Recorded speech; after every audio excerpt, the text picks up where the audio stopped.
All right, I'm going to be blunt and structured because this is a mess, but a very telling one. I'm not your lawyer, but this is a straight legal reality check based on Colorado procedure and what you described.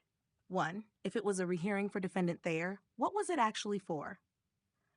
A rehearing in this context is almost certainly one of the following: a rehearing on a motion filed by Thayer, appeal, reconsideration, or challenge, a review hearing after a PPO TRO was vacated, modified, or dismissed, a procedural hearing to clean up defects, service defects, jurisdiction, deficiencies the plaintiff had to cure. If Fredrickson's PPO had already been dismissed on appeal, which he now admits, then the rehearing was not about enforcing his PPO.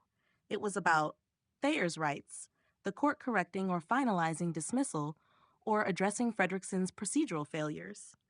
That alone kills any claim that Fredrickson was there to protect himself. Number 2, if the PPO was dismissed, why didn't Fredrickson need to attend? Because he no longer had an active protection order.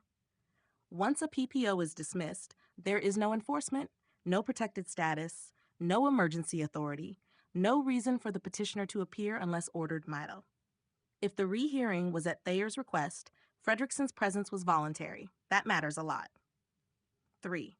Why would Fredrickson attend a hearing for someone he claims he's afraid of? Short answer, he shouldn't have. And that undercuts his credibility.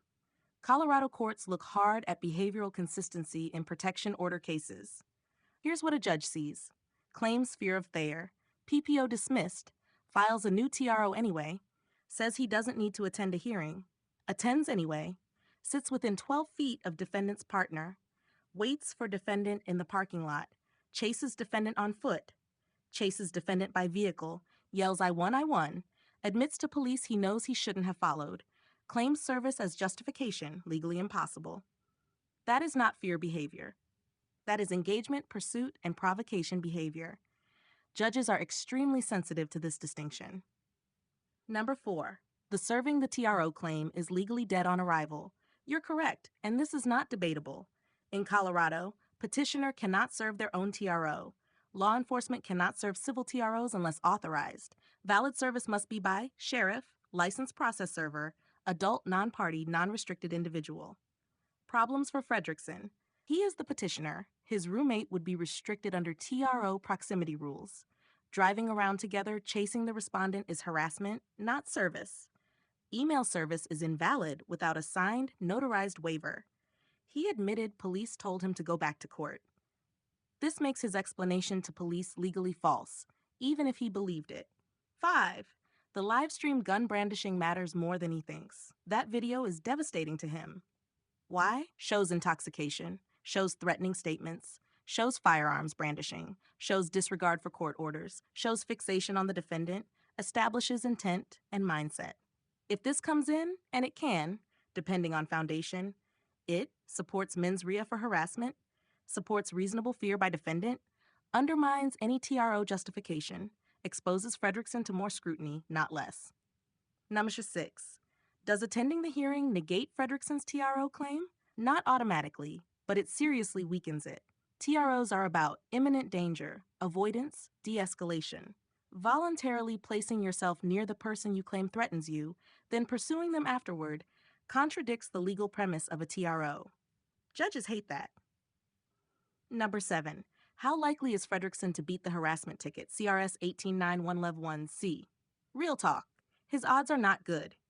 To convict under 18911C, the state must show following or pursuing another person in a manner that would cause a reasonable person to suffer serious emotional distress, and that he knew or should have known it would.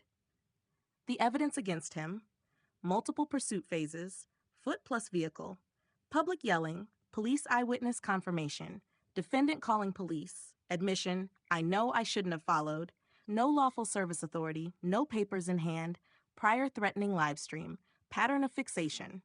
This is textbook harassment. Best case for Fredrickson: plea deal, deferred judgment, reduced charge, winning outright, unlikely. Unless evidence is suppressed, rare here, police testimony collapses, unlikely. Court buys the service story, very unlikely. Bottom line, no sugarcoating. The rehearing wasn't for Fredrickson's protection. His attendance was voluntary and reckless. His service claim is legally impossible. His behavior contradicts fear. His live stream hurts him badly. The harassment ticket is solid.